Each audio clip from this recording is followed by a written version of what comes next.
Good evening, everybody, and welcome to another edition of Inside the Pigskin. My name is Scott Morgan, Motor City Mad Mouth. I have a great crew on hand tonight, and the theme will really be focusing on the Miami Dolphins draft plans and what they really need.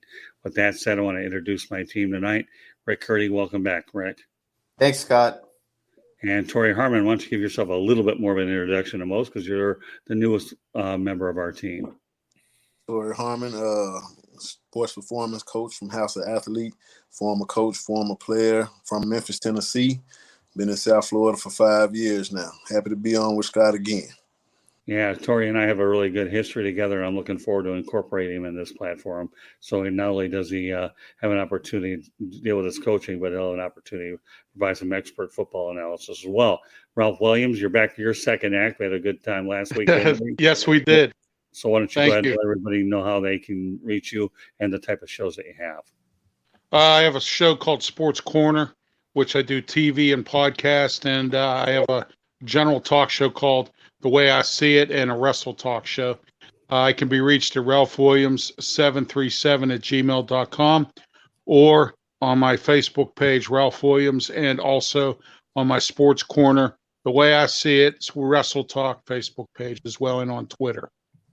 Very good. And last but not least, Greg Fuchs, the guy that writes a lot of content for the South Florida Tribune, and his content, we end up turning them into broadcasts. So welcome back, Greg. I know we're going to be keeping you busy going forward. So why don't you give an overview about what you're about?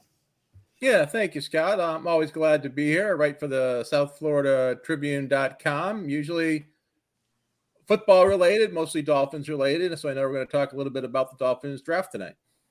All right, well, we're going to kick things off on a non-football note. I like to have a little bit of fun with some off-the-wall things that I tend to get.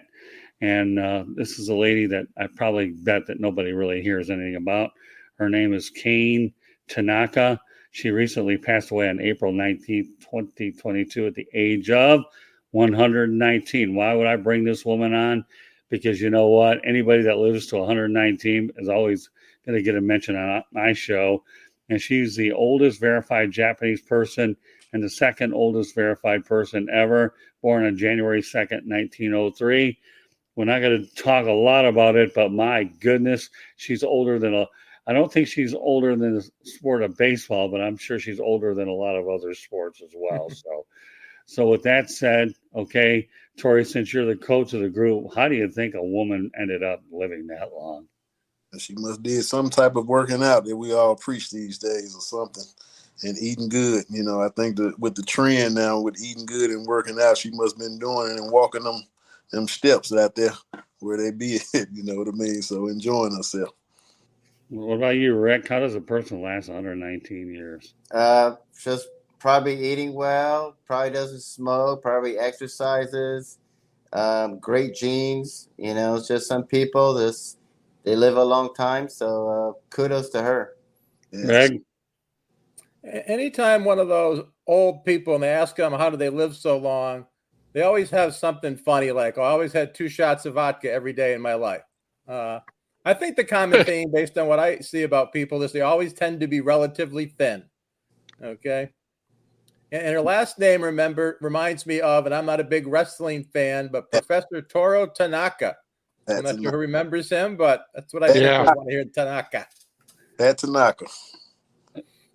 Well, Ralph, that leaves you. Also was a good actor, too, Toru Tanaka. 119 years old. That's a lot. And, as the others have said, it's got to be diet, exercise, and Japanese people are good for keeping their bodies in shape. And so are the Chinese as well. And you don't see too many of them that are heavy, so they obviously must be doing something right. Yeah, I'd be doing something right. That's why we're talking about it on a football show. The only thing I can say is, yeah, I mean, that's impressive. 119, you always got a spot on my show if you could live that long. My goodness. I do happen to have a living relative. Her name was my Aunt Mary Must, who I saw her a few years ago and introduced my wife to her. She's 103, but she's the oldest family member that I think I've ever had. So kudos to my Aunt Mary Must. I know that things are a little tougher, but when you hit the century mark, you're doing something right. So with that said, okay, and we have a bunch of other interesting topics to get to. But again, the focal point is the Miami Dolphins. With that said, the Miami Dolphins only have 4 picks in this year's draft. They have a third, the fourth, 2 picks in the 7th round. So, Greg Fuchs, why don't you give us your take on that? Yeah, in previous years, we could have made a 2-hour show about the Dolphins draft because they used to have, last 3 or 4 years, they've had a plethora of draft picks, including several high-round draft picks. This year, not the case.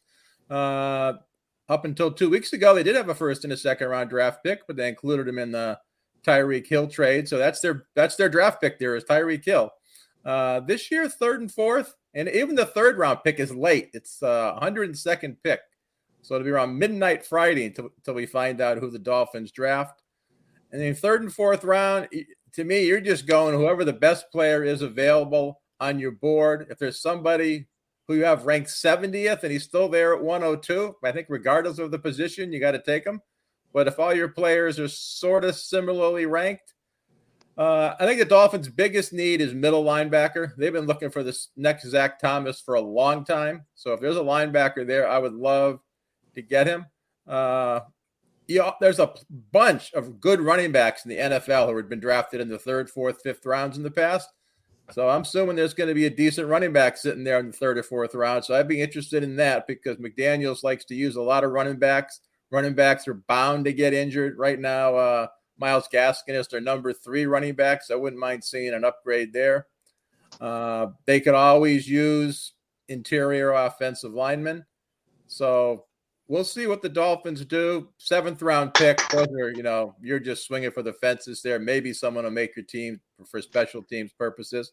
I think the most intriguing part of the draft for a Dolphin fan is they have 5 picks in the first 3 rounds next year, 2 1s, a 2, and 2 3s. Do they use 1 or 2 of those picks to move up in this year's draft to pick someone that they really like? I saw a proposed trade today. The linebacker Lloyd from Utah, and they had the Dolphins giving up a 1st and a 2nd round pick for him. Lloyd is exactly the type of guy the Dolphins need. Whether the Dolphins feel that way or not, and whether they're willing to give up next year's 1st and 2nd for that, I do not know, but that could be the most interesting thing for Dolphins fans if they do trade up.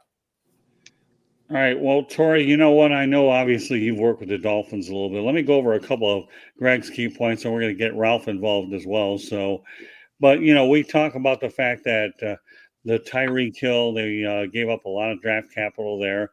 So I guess you could say if you're looking for a win now move, it was probably a good move. I know that you talked about the biggest needs, as you mentioned, the interior linebacker, that, Zach Thomas's don't grow on trees. And the cornerback, you're saying that they were looking for someone to compete with Nick Needham for the number 3 cornerback spot. And I know some of the other names that you've dropped in there were defensive tackle last year that Raekwon Davis was injured. And then you talk about the center, Michael Dieter. There's a question mark entering his 4th year that he'll be a free agent after the season. And then you mentioned the running backs with Chase Edmonds, Raheem Mostert through free agency. So we're talking about a depth thing there. And then I want to talk about the fact that, folks, if you're looking for an interesting Miami Dolphins draft, wait till next year in 2023, because as Greg alluded to, that you got 5 picks in the first 3 rounds of the 2023 draft. You said 2 in the 1st round, 1 in the 2nd, and then 2 in the 3rd. So, again, there really isn't a whole lot of draft capital. So with that said, okay, now that we've summarized Greg's story in a nutshell, do you have any observations, Tori, about what the Dolphins are going to do in this draft, knowing you only have 4 picks? It's not like the New Orleans Saints were once upon a time. They traded a whole draft away to get Ricky Williams, who, by the way, used to play for the Dolphins. So give us your take on that, Tori. Well, my take on it is I definitely agree with Greg. But my first thing would be the interior line, because Tua is he's very skeptical. Like he can get hurt at any given time.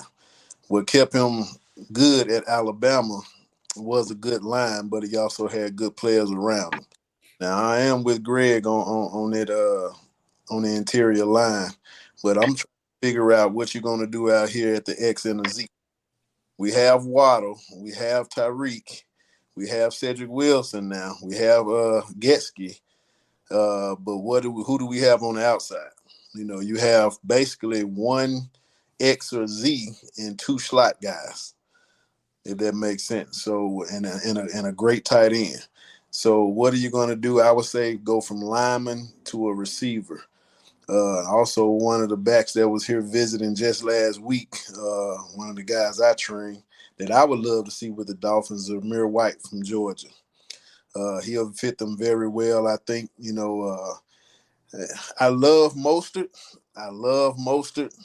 But once again, he definitely can. He got a reputation of being hurt.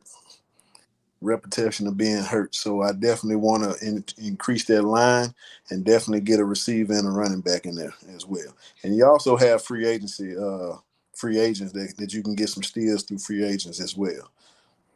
Well, I mean, with all due respect, this is where the scouts really make their money. We know we've had first and second round bust, Ralph, but let's face the reality: the second and third day draft is where you get your depth, and that's where you find a lot of great players later on. I mean, Tom Brady stands out, and I'm sure there's a lot of other guys that stand out going into second, third. I'm going to throw a name out there, quarterback wise, and Tori, I know you probably heard him. Then I'm going to get Ralph involved. A guy by the name of Bailey Zappi out of Western Kentucky, who I've seen down here. This guy racks up a lot of yards. And if you're looking for a sleeper and you're looking for a quarterback later on, I wouldn't be surprised if Bailey Zappi is going to end up somewhere. Who knows, maybe even with the Dolphins. This guy here is a name to watch out for. So with that said, Ralph Williams, okay, why don't you give us some observations of what you think the Dolphins need and some other players' names that we can hear? Okay, that Bailey Zappi, Scott, is rated number 8 amongst 20 quarterbacks, okay? So that's a good choice for that as far as quarterbacks go. Offensive line, if they're looking for offensive line, I think they should take a look at Rasheed Walker. He's an offensive tackle from Penn State. Penn State always has good offensive linemen and defensive linemen and good defensive players. Also, you have as far as running backs go, if they're looking at running backs, they could take a look at FIU, Florida International's Javonte Prince. They should take a look, or Price. Price. They should take a look at him as well. If any running back help, inside linebacker, I'll tell you what, there's some really good ones there, but I don't know if they can get them. The one that probably would intrigue me the most, that they probably could get, is Brandon Smith from Penn State, or they could get Chad Muma from Wyoming. He might fall to them if they're looking for an inside linebacker in the first round. And you also have Grant Morgan from Arkansas. He's a good inside linebacker. And as far as defensive tackles go, if he's not gone by the top rounds, Travis Jones from Connecticut is a very good defensive tackle. I think he would clog up the line very good on a defense. The importance here is, and I understand that your new coach is an offensive guru with quarterback experience, working with the quarterback and whatnot. But you got to look at both lines of scrimmage, because those are your important things when it comes to both ends of the ball, whether it's offense or defense. They control both ends. You don't have a good defensive line, you can't have good linebackers. If you don't have a good offensive line, can't have a good quarterback, or you can't throw, can't run. So both lines of scrimmage are very important. And Miami can win games if they can control the lines of scrimmage. That's the way I look at it here with the draft. They have to go look and beef up their lines of scrimmage and get those going first before they worry about anything else. I think that's the most important part of the game. Very good. All right. Well, you did a lot of name dropping there. So, Tori, why don't you go ahead and continue on with what Ralph had to say about some of the names, because he cast a wide net. Yeah, he definitely dropped some names on them. I'm sure through the scouting reports, all of them are very good, up to par. Like you said, you just never know where they're at on someone's draft board, because it's all about taking a chance anyway and finding what you like. So majority of everybody want to keep steals and keep names in sacred. So when the time comes that they can try to make those picks, and hopefully they'll still be there, like to catch a Tom Brady, Wes Welker and stuff, and some of those guys that was late round picks that turned out to be future Hall of Famers. So like I said, with the Dolphins, I'm definitely with Ralph. O-line, D-line. Oh, I mean, that's it. That's the number one key, the number one key in any level, offensive line, defensive line. You got to be able to play in them trenches. And if you're playing in the trenches well, it's going to be some good battles. But definitely, but even with a little nugget, just to jump the bridge a little bit, my quarterback from Cincinnati got sacked the most this year and still was able to throw and for a lot of yards and still make it to the Super Bowl. So it's possibilities even with a bad line, but you got to have some help around you as well. So even with that being said, Tua has to stay healthy. Now we're talking about quarterbacks too now, which one of the guys that work out with me as well, Teddy Bridgewater, is our backup quarterback now. Teddy Bridgewater is our backup quarterback, and he's been very good as well, but I don't think Teddy is a starter. He's a great backup quarterback. So if Tua goes down, I think he's going to come in and make that ship ride. Like he's going to lead that team to some very high levels because of his experience, and he hasn't really never had a line. So, but I think they're making that line good enough. They just got to get at least one more right tackle to help put it in, and definitely get somebody off the end and get an interior linebacker, as Greg said as well. All right. Well, I want to point out somebody, Eric Thomas, just pointed out in the chat room that Tua is not Joe Burrow. Eric, thanks a lot for chiming in. There's no question that Tua Tagovailoa, in my opinion, Rick, I believe is really on. You got another year to go, and we realize he's not Joe Burrow. Joe Burrow is just simply a heck of a quarterback. But with that said, okay, very good observation comparing Tua and Joe Burrow. Thanks you very much, Eric, for chiming in on this. So, Rick, what are your thoughts about the comparison between Tua and Joe Burrow, knowing that I think you really maybe have another year window sample size with Tua Tagovailoa? The thing with Tua is that he just can't stay healthy. And I know Burrow was hurt and he tore his ACL, but he came back and went to the Super Bowl, and his numbers were incredible. Threw for like 4,600 yards, 30-some touchdowns, comeback player of the year. Tua, I've never been impressed with Tua. I thought he went way, way high, especially when he was injured. So he was already injured when he entered the draft, and he just doesn't have that arm strength. I just think he's a really great college quarterback, but in the NFL, he's just blah to me. And so they really need to do something with that offensive line, and then a middle linebacker will help him. But to me, the key to the whole thing is Tua. Can he stay healthy? And I just don't see it. So I like the Bridgewater because he's a great backup quarterback. I think he could be a bridge quarterback for maybe a couple seasons. But if Tua, and they give him all the offensive weapons he can, there's no more excuse for Tua. So if they could just beef up that offensive line, he's got the weapons and the wide receivers. And if he doesn't do it, I would not be surprised if he's gone. And to me, this is a weak quarterback draft. So I will look into next draft to see if they can get a franchise quarterback. All right, let's turn it over to you, Ralph, real quickly. I know we mentioned about Bailey Zapp being the number 8 quarterback prospect in the draft. Could you see the Miami Dolphins stretching to go after a guy like Bailey Zapp down the road? I mean, we're talking about the Dolphins in this particular broadcast. Yeah, I know.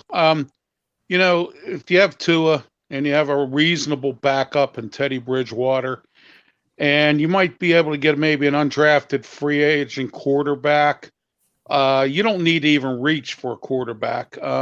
Next year's class is supposed to be super good at quarterbacks. They said this year's is weak. So I would wait as far as quarterback goes and ride out your season with what you have, and just go and wait till next season, because it's been said the quarterback class next year looks way better than what we have this year. In fact, some of these quarterbacks are overrated. A lot of them are. And what's going to happen is you're going to be seeing them going in the second and third round. But there's a lot of teams out here that are desperate, and they are going to reach because they need quarterbacks. And, Miami obviously doesn't have enough draft picks. I wouldn't reach for a quarterback. I would try to work with the one you have, go with Teddy Bridgewater, Tua, and then work on next year getting another quarterback, because there's going to be plenty of them out there next year. All right, we got another comment in the chat room. James Davis, thank you very much for chiming in. We really appreciate you a lot. The Tyreek Hill trade was nice, but the fact that we trade away 5 picks, I get it's Tyreek, but come on. So I guess you can say he's not overly thrilled with the amount of draft capital of Greg Fuchs. So, James, thank you very much for tuning in. We appreciate your comments. And now I'm going to present it to our panel. Okay, Ralph, you want to say something, then Greg, you can. Yeah, to say something to that, I probably agree with them on that. You build your team through the draft. You build your team through a little bit of free agency. You know, the Steelers for years have been successful building through the draft. And they've had a few bad drafts, but, you know, that's how the Steelers have built themselves. And Miami can do the same thing, you know, but you can't go out and give away your draft capital. What happens if you don't have money under the cap to pay to get a free agent? Then you're stuck. So, you know, you have to balance yourself with your draft picks and your free agents and your salary cap money. And, you know, giving up all that kind of capital for one player. What happens if Tyree Hill gets hurt and he's out for the season? You know, you got egg on your face. I mean, you know, so you need to really, you know, I think they should have thought it out better. But, you know, let's hope he stays healthy and plays well.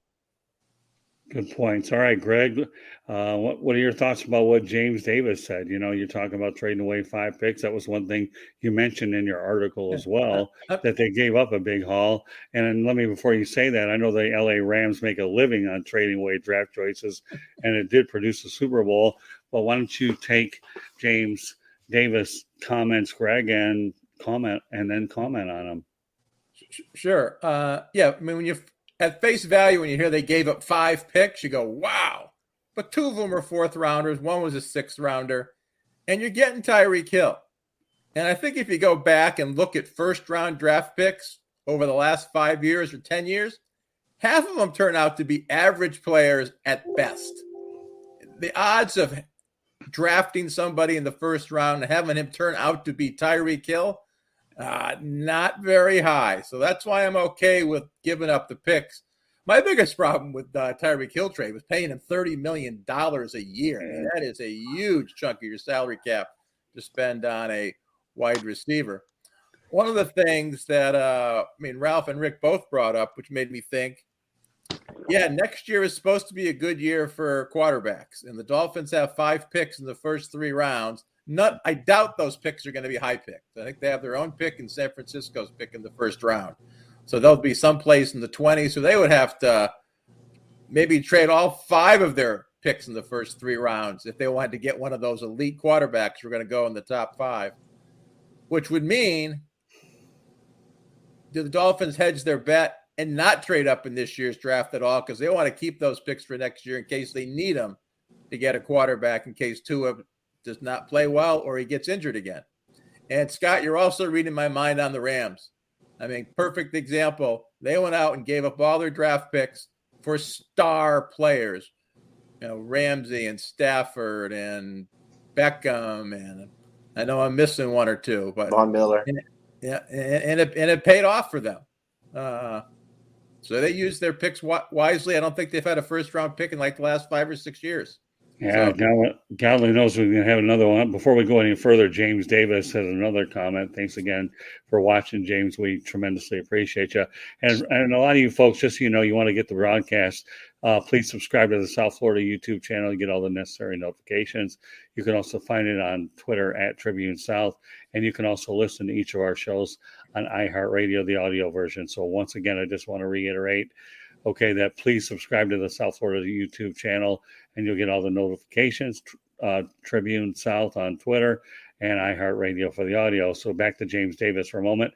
He says, and watch, the Chiefs draft at least 6 Pro Bowlers. And now he's laughing about it because you know what? He probably is right. If the Chiefs scouting department is that good, James Davis looks like a genius here. So with that said, Ralph Williams, I know you got that big old grin on your face. For those that can see in those, you can at least let your verbal take over. What do you think about what James Davis said? Do you think he's got a valid point? Absolutely, I do. I think he does. I think that, as I said before, and I'll reiterate, you don't give up all your draft picks. Here's an interesting thing. I was watching the top 10 on the NFL Network yesterday. and they had the top 10 draft things that went on. And they talked about the one where Mike Ditka gave up his whole draft for Ricky Williams. And then they said, what did Washington get out of all those draft picks that they got? Zero. Sometimes you'll get a lot of draft picks and get nothing out of them. And that's exactly what Washington did. They got nothing out of those draft picks. None of them made anything. So, you can have little draft picks and still get good quality just because you don't have the quantity. And you can have the quantity too and still get quality. But, they might not have a lot of, draft picks this year, but maybe if they watch what they pick and how they pick and what they're going to do, they might do well this year. Well, let me throw a name out here in our local area named Brandon Powell. And I had an opportunity to talk to Brandon with the Super Bowl as well. And I wrote a story on him a while back. He was an undrafted free agent out of the University of Florida, initially landed with the Detroit Lions, moved around a little bit, then subsequently landed with the LA Rams. So my point is, and he ended up winning a job with the Lions. When I saw him play a preseason game in Tampa, and he had a couple of big run backs. So I don't care where you're going to get your talent. For a lot of people who have been following the draft for many, many years, Tori, they used to have 10, 15, 20 rounds, right, Tori? And now we're down to the 6 or 7 rounds. So this places a greater emphasis on scouting, doesn't it, Tori? Yeah, it's definitely been 7. I don't know. I don't remember the 15. Maybe I'm like Mr. Tanaka. I ain't that old yet. But no, it's definitely been 7. Like you said, you get a lot of steals. The crazy part is that I have to go with Greg on this. One of my family members was the first round draft pick of the Dolphins in '98. And he still got up out the door. It's just that quick, his second year in. So when I say the first round is a very skeptical round. It takes a lot out of you. Either going to hold up or fold up. So that I like the later rounds. I like the 3rd through the 7th round because it's a lot of guys that you can get that's a lot more hungrier. But one thing I am happy about the first round is they're able to. You're not getting paid so much money like it used to be. Like the first pick used to be $65 million and stuff like that, and everybody, it's a league, it's a minimum now, but it's going up gradually a little bit. So you still got to put in that work and not just sitting on that money now. So I like 3 through 7 because it shows who wants it the most. To be honest. Well, let me throw a word out there that I've used on numerous occasions called the word hidden gems, which defines what the later rounds are. And then when you talk about the Miami Dolphins draft this year, you only took in 4 picks. It's safe to say they should have enough money in the salary cap since you only have 4 picks, right, Ralph? So I don't think that's going to be a problem. But in many instances, like Tom Brady, for instance, restructured his contract so they can sign the entire draft class as well.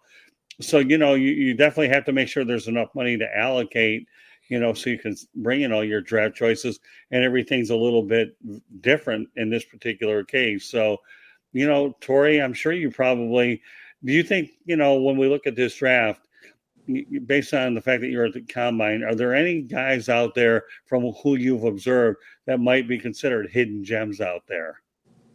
Ooh, I can definitely say one. I mean, okay. I have to go receiver on this one, and this is Jalen Tolbert out of South Alabama. And to me, Jalen is a receiver that's kind of pretty unstoppable, and he's still young and growing. He dominated at South Alabama for the last 2 years, was able to train him for this upcoming draft. He has a lot of skill. When I say a lot of skills and a lot of potential, it's scary. When he's young, because he didn't start playing football until the 11th grade in high school. And but now, with the opportunity, that's one of them. And then my next one will probably be Jerome Ford, running back from Cincinnati. I think he's going to be a killer. I really would love to see him down here as well because of the game, the home run ability. He has the speed. I mean, literally, he runs a 4.31. So those 2 guys right there, I can definitely say hidden gems. It's going to be on somebody's radar, but not being talked about. Trust me. Hopefully, it's the Dolphins because both of them had their visits here. Okay, Ralph, what do you think? And I want to get to a couple other topics with you other guys as well. That'll, but I heavy duty. I agree. I agree with Tori. Jalen, Jalen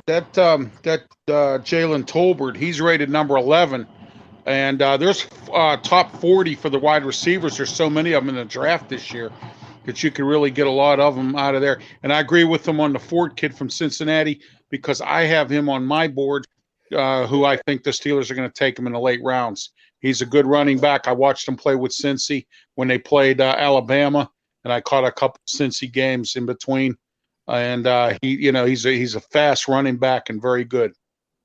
Okay, a couple of topics I want to get to, and everybody has an opportunity to talk about it. First of all, okay, obviously there's a little bit of talk about Baker Mayfield headed to Charlotte, so let's turn over to Mr. Charlotte here, who always has an opinion on some stuff. We'll lead off with you, Rick. How much will you rant if Baker Mayfield lands in Charlotte? Now, I know the Carolina Panthers are certainly waiting to see what can happen with the quarterback situation, but what is the talk about Baker Mayfield headed to Carolina? He's a joke. I mean, you even have Panther players who went on Twitter and said, no. So nobody wants him. He's a drama queen, and he's inconsistent. He's overrated. The stupid things that he says, like I think he said something about he wants to go to someone's cubicle in their office and boo them.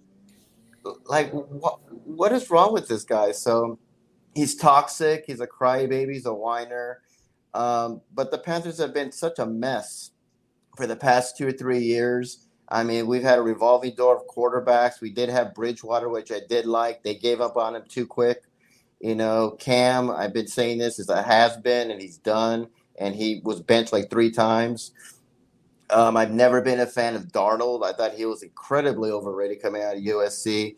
And he was a joke. They absolutely detest Darnold out here. So to get Baker Mayfield here, I mean, it's just, I mean, if you want to see Hard Knocks next season and see drama and a soap opera, might as well do Hard Knocks on the Panthers. Because if you get Baker Mayfield here and Cam Newton's still here, it is going to be like Jerry Springer. It's going to be just it's just toxic here. And the headquarters in Rock Hill, they had to halt plans because the city didn't want to do the funding when Tepper paid for half. I mean, it's been a disaster since Tepper has taken over as owner. And so would I be surprised to get him? No. But do they want him here? No, nobody wants him here. Okay, let's turn it over to Tori Harmon. Give me a basic answer. Do you think that Baker Mayfield's a good fit in Carolina? No, sir. Okay. He need to be playing with T.O. and them in the fans league. That's pretty good. Okay, all right. That's straight to the point. All right, Greg, what do you think? You think that Carolina should be drinking the Baker Mayfield Kool-Aid? I mean, he's not the ideal choice, but he is certainly better than Sam Darnold. Carolina has a big decision to make in the draft. They have the 6th pick in the draft, and they don't have a 2nd or 3rd round pick. None of these quarterbacks are worthy of a 6th round pick, but that doesn't mean someone's not going to pick them at 6th or 7th or 8th for some of the other teams that need quarterbacks. And if they don't like Mayfield, you trade for Jimmy Garoppolo maybe? Short-term fix, but certainly better than Darnold. Or you go for, I guess, Kenny Pickett, because if you draft Willis, he's not ready to start in the NFL. So Carolina's got a huge decision to make. Mayfield's a fallback option. I don't know. I've heard that Carolina wants to trade down on the draft, but it seems like everybody wants to trade down and nobody wants to trade up. So the draft will be interesting as to where those quarterbacks go. All right, Ralph. Yeah, Carolina's looking for a quarterback. I think will take just about anybody at this point, from what I'm hearing and what I'm seeing. All the mock drafts have them taking a Kenny Pickett, Matt Corral, or one of them guys. We'll see what happens. But as Greg said, none of them are worthy of a first round pick. None of the quarterbacks. But Carolina is probably going to get desperate, and they're probably going to say, well, you know what? You would hope that Carolina wouldn't reach, but, they may reach for a quarterback because they need one. I mean, that's a simple fact. And they need to get a franchise quarterback because it seems like they don't have anything else going on. You know what I mean? And they have a college coach there, Matt Rule. He was trying to get out, go to USC, when USC had the job opening. And, yeah, or Michigan, yeah. You have a college coach down there that thought the grass was greener on the other side. And, as I always say, he's got egg on his face. And now he's there, and, Carolina's stuck with him. And we'll see what they do. All right. The only thing I'll say about it is I think Sam Darnold will be the bridge to the next quarterback, is what I think. Right now you've got him there. So you might as well see if you can get something out of them, and we'll see. I think that they will be drafting a quarterback. Question is, do they slide down, or do they over and they decide to take him earlier? That's anybody's guess. That's why we're asking about this. And guess what? The draft is only three days away anyways, except for the Dolphins. It's probably 4 days away, right, Greg Fuchs? Right. Yeah. Okay. Carolina's best strategy could be to go with Sam Darnold. That way they'll have the first pick in the draft next year with all those quarterbacks coming out. All right, and the last thing we're going to talk about tonight is probably the beginning of the draft, since the Dolphins aren't going to have to worry about it. All Greg did was take a line out of Aaron Rodgers and say, relax, Dolphins fans, okay, because you're not going to do anything. Everybody talks about relax. Well, they won't be involved in day one unless they're searching for a miracle and searching for a pick. So we'll make this short and sweet, hopefully as much to the point. The top pick, the two ones that are being bannered around, you're looking at, it looks like the Georgia kid, Trayvon Walker for the Bulldogs, is being now considered as the number one pick, which would leave Aiden Hutchinson the number two pick. Me personally, and I'll get the first word in on this, I would love Trayvon Walker to be picked by Jacksonville so that Aiden Hutchinson stays in the 3-1-3 and taken by the Lions. The Wolverines should stay close to home. I remember the one thing I loved about the initial USFL was that they had a territorial draft, and the Michigan Panthers used to get a lot of the Michigan players. Why the Lions don't draft anymore is anybody's guess. But Trayvon Walker, and there's a familiarity factor in Jacksonville since Georgia plays Florida every year over at TIAA Bank Stadium as well. So with that said, Ralph, I'm going to lead it off with you. Who should go number one, Trayvon Walker or Aiden Hutchinson? I would probably say Trayvon Walker will actually get it because Georgia, they were in the national championship game. They won. They had a good defense. I think that he's going to go number one based on that alone. Greg Fuchs? Tell you, if I was the general manager of Jacksonville, this decision to me is easy. Once you find your quarterback, you build your offensive line. What? So there's several offensive linemen supposed to go in the top 7. Whichever one they like best, I would take them. You got to protect Lawrence. You got to have a good running game. That's where I would go. All right. Well, Torrey Harmon's a little animated about this, so why don't you go ahead and we'll pass the baton over to you, Torrey. I am with Greg 1,000%. You have a great quarterback of the future. You have upcoming running back that's missed his whole rookie season due to a foot injury that's coming back. You got the receivers now. Why not protect that quarterback so we can put some points on the board? And last but not least, Rick Curdy, who's going number one. I think Walker will go number one. I see Hutchinson going two. Georgia won the championship, so that's always makes it even more inviting to get him. And I love to see Hutchinson stay in Michigan, play for the Lions. I think that he's a blue collar guy, blue collar state, and that would be great for the Lions if they get him. Yeah, no question about it. I'm with you guys. Walker should go to Jacksonville. Hutchinson should go to the Lions. I want to thank my crew tonight, Rick Curdy, Torrey Harmon, Greg Fuchs, Ralph Williams. All you guys did a sensational job. More importantly, you. I want to thank Eric Thomas for chiming in. I want to thank James Davis for listening in. Just to let you know, the shows can be viewed on the South Florida Tribune YouTube channel. Please subscribe. You get all the necessary notifications when they're on. Twitter at Tribune South. And of course, you can hear them on iHeartRadio. So with that said, before we wrap up the show tonight, Rick, why don't you let everybody know how they can get a hold of you? You can find me on my website at www.charlottebats.com. You can also find me on Facebook at MLB Charlotte. We're also on there, Charlotte Bats Baseball. I'm on Instagram at Charlotte Bats. I'm on Twitter at Charlotte Bats Baseball. My email address is cltbatsbaseball@gmail.com. And I'm also on LinkedIn under Rick Curdy. If you go on our website, you can sign our petition to bring Major League Baseball to Charlotte, North Carolina. Tori? Tori Harmon on Facebook, Tori Harmon on LinkedIn, TD Harmon 28 on Instagram. You can find me there. Greg Fuchs? Yeah, I write for SouthFloridaTribune.com, so you can find my articles there. And on Twitter, G Fuchs at Gregory Fuchs. And you can also find me on Instagram and LinkedIn and Facebook. Ralph? Ralph Williams 737 at gmail.com is my email. Facebook page, Ralph Williams, and my Facebook page is for Sports Corner, Wrestle Talk, and the way I see it. And I should point out a couple other things before we call it a night. Number one, you can go to our website, www.southfloridatribune.com. The broadcasts are also there. Candy Ebling does a phenomenal job in every aspect with the controller of the website, getting the broadcast up to content, etc. You can also email us at southfloridatribune@gmail.com.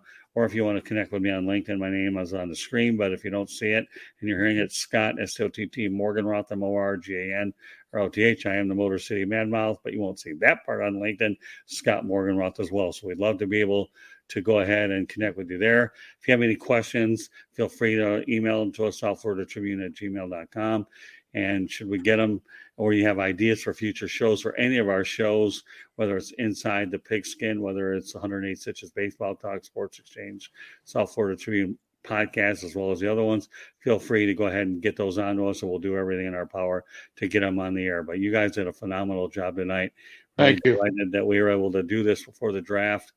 And, again, Ralph's a good friend. All you guys mean a lot to me. That's why we enjoy bringing on different individuals to have an opportunity to interact and come up with different viewpoints. And you guys, to me, were spot on tonight. So, meanwhile, on behalf of Rick Curdy, Tori Harmon, Greg Fuchs, and Ralph Williams, my name is Scott Morganroth, the Motor City Madmouth. Thank you for joining us on Be this safe. of Inside the Pigskin. And yes, reiterating what Ralph Williams said, be safe out there. Don't take anything for granted. Good night. We'll catch you on the next episode. God bless you. All right. Thank you. Good night, night. everybody. Good night. Good night.